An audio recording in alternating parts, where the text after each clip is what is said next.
It's time to check on stories making headlines on the global front, from the crisis in Ukraine to the Pulitzer Prize being awarded for coverage of the NSA spy scandal.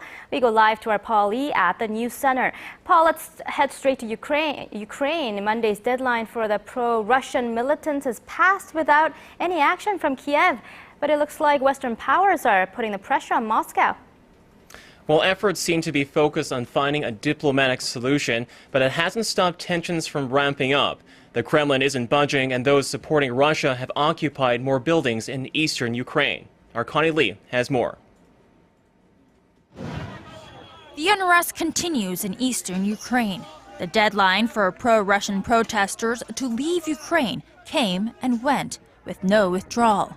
Instead, the protesters took control of yet another government building on Monday, this time a police station in Horlivka. If they don't give us a chance to hold a referendum, we'll force them to give us a referendum, because it is the utmost form of democracy. That's it. At least 10 cities or towns in eastern Ukraine are occupied, prompting the EU and the US to threaten greater sanctions, including trade sanctions on Russia over its actions. The White House said it had urged Russian President Vladimir Putin to tell his pro-Moscow protesters to leave the occupied buildings in eastern Ukraine. Putin denies any interference in the region, but the West isn't buying it.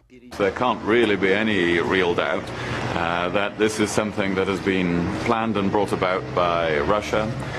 The forces involved are well-armed, well-trained, well-equipped, well-coordinated.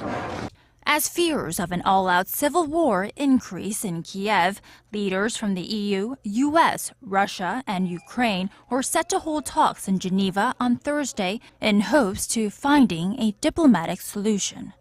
Connie Lee, Arirang News.